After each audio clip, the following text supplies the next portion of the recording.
Hi, and welcome to Wednesday. Today I'm going to be doing Halloween stories. I didn't even think about this till I got two letters in the last 8 days, and I thought, good time to do this. First one is Dear Marianne, around the fall of 2015-16, we had a perplexing problem. My parents were downsizing, and my father did not want to see his 1965 GTO sold. There was no room in the new garage. They were going from a four-car garage to a one-car. We have storage, and Dad asked us to keep it at our house. He teased us and he said, When I die, it's yours anyway, but you can't drive it until I do die. He drove it over on October 30th and parked it in the driveway. My husband wanted to put on the floor of the barn some kind of mat so the tires would not actually be on the dirt. And it was going to be delivered in about 4 days. So we just left the car in the driveway. The teenagers, 13, 14, 15, that lived in the next farm, they were having a Halloween party, and the theme was Elm Street. Around 10 p.m., our lights were still on, the front door rang. I went, and there were four guys on a scavenger hunt. They handed me the list to see if there was anything I had. It was about 60 degrees outside, a little warm for the end of October, but I let them wait outside on the porch while I looked for things. I guess I just didn't feel comfortable letting them come in the house. My husband was home, and he went out and said hi to them and came back in to watch his TV show. He laughed. He said, Nice kids. The one looked like Freddy Krueger. How did he get dressed up like that so good? About 5 or 6 minutes later, one of the kids is knocking on the front door. I answered it. I had things on the list that I was holding, and it was crazy. They were huddled together, not smiling, not joking. I mean, they didn't have white faces painted on them, but they were scared about something. Actually, the one kid had his mask off. I asked, What's wrong? The one said, Your husband's costume looks so real. How did he do that so fast? I said, My husband's watching TV. He doesn't have on a costume. The kid said, He was. And this was the white faced kid. He said, he has a white face and a hoodie, and he's holding that big butcher knife, waving it around. And I just stared at them. I thought, what is wrong with you? I called out to my husband. He came to the door. I thought the one kid was actually going to puke. My husband was hesitant and said, Where is this man that you guys are seeing? Where is he? And the kid said that he was crouched down on the other side of the car. And my husband said, Oh no, let's go. I don't want any scratches on that car. It's not mine. The one kid wouldn't go. Three of them followed him. They walked behind him. When my husband walked to the front of the car, a man jumped out up on the passenger side, close to the rear, yelling and making cutting jabs with a large knife, a big butcher knife. My husband said he did jump, but he asked the three, Is this one of your buddies? They said no, they did not know who this was. My husband turned back to the man and asked, Who are you, and why are you scaring these kids? He said, It's fun. I can. And it's Halloween. And nobody can stop me. This is the best holiday of the year.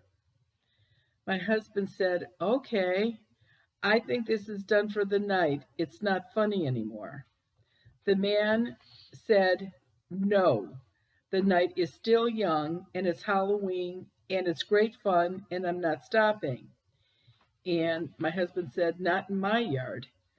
And the man turned around and started to walk toward a stand of trees.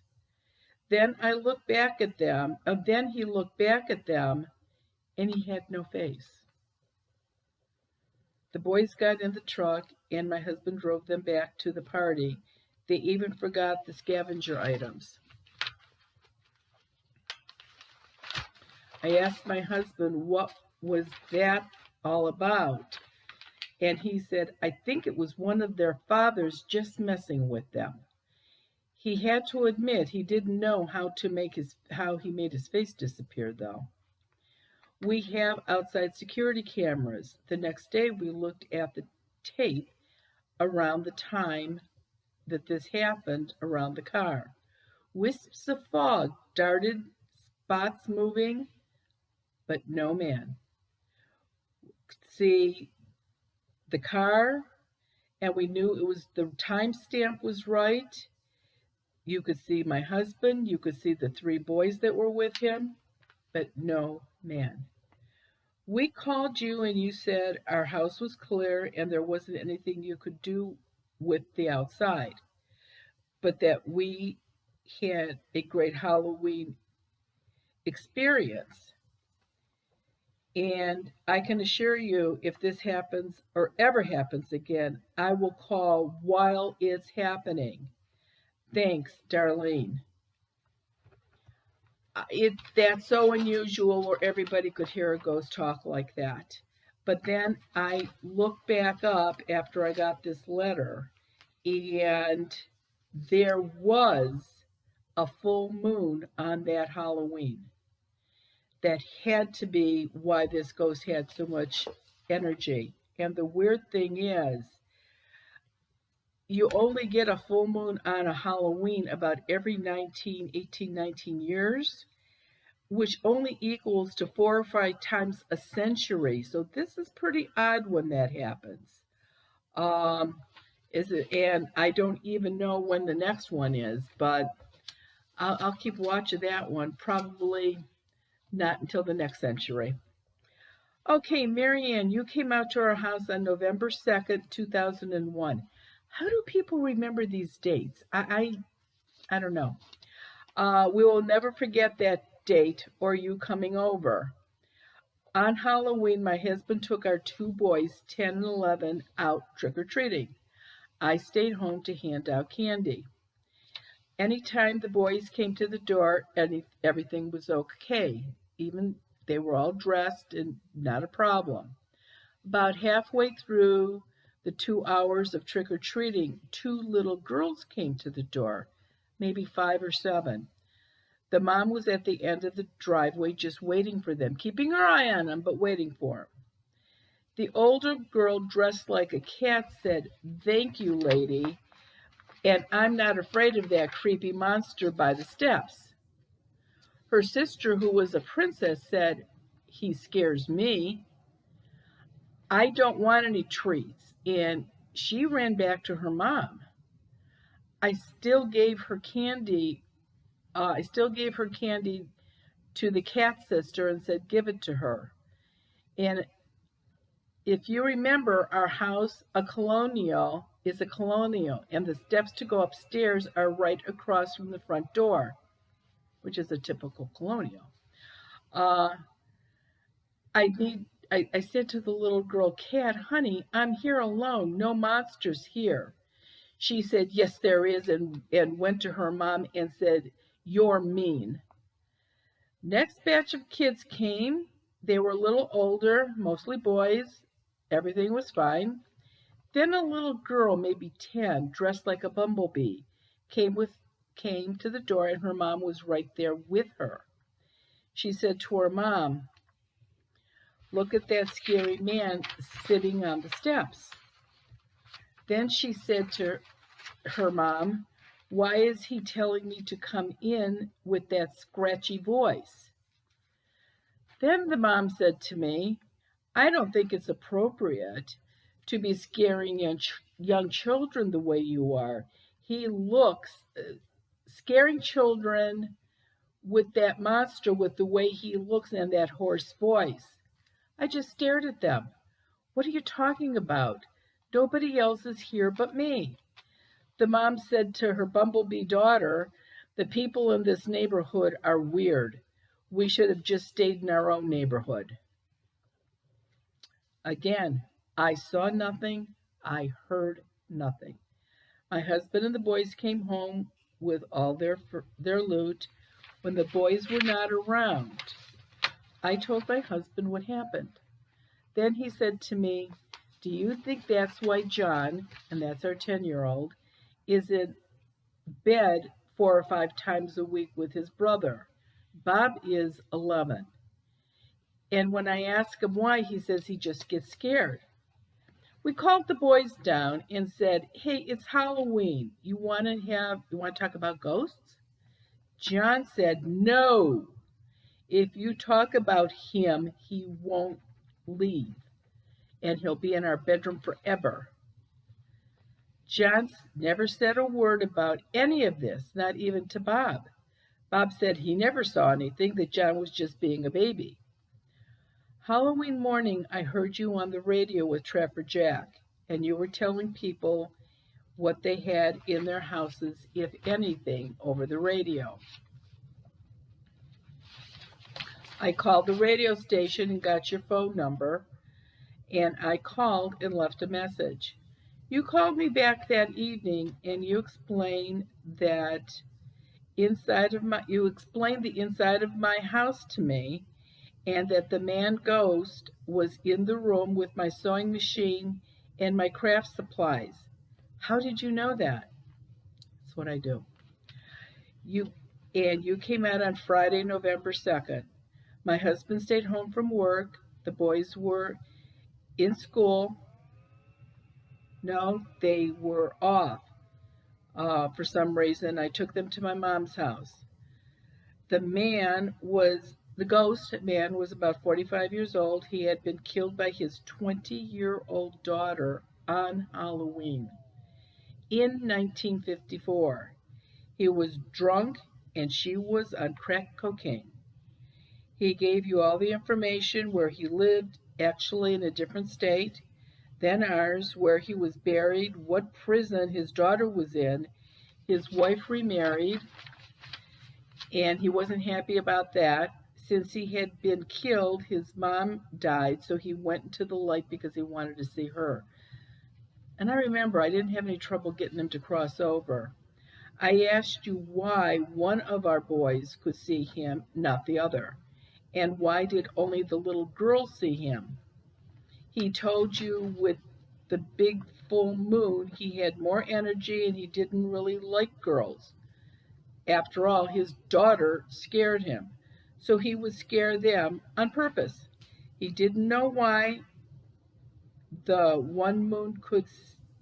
He didn't know why the one mom could see him. He never let John see him in full view, but apparently what he did see was enough to scare him, and that's why he got in bed so much with his brother. Before he left, he told you my husband's biological father visits about once a month. We were surprised because my husband just found his biological father about 10 months before. Excuse me. And he died shortly after that. So, with your YouTube and Halloween around the corner, a little flashback. Maybe your listeners would like to hear a real life ghost happening. Leslie. And I do remember that. And again, it was so strange. And I thought it was odd that the man was a ghost and lived in another state, but yet he happened to be there when his biological father came through and had that information. It's sort of unusual. Okay, and the last one is, hi Marianne, health. We have been experiencing strange events in our home in Chicago since last Halloween. Music boxes going off, a ball of light floating up the steps, door knocking, pounding, whispers late in the night after everyone has gone to bed, and 2 nights ago, a ghostly apparition in my daughter's room, a tall man standing close to her bed. My wedding ring mysteriously disappeared on Halloween night, and I am sure that I know where I left it. I hope to hear from you soon. These experiences have been happening more often since my ring disappeared last Halloween. So, is this going to happen again this year? What do we do? Start smudging your house for sure. I don't know if this man is only a spirit that comes through in different houses on Halloween. I Who knows? I don't know who it is.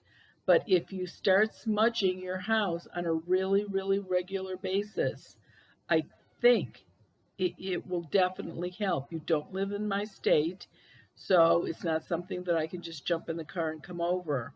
But start smudging, and if you can get an ordained priest or minister to get out before Sunday, because this Sunday is Halloween, that might help too. Otherwise, maybe you should try coming on Zoom and let's see exactly what's in your house. That would be the best way.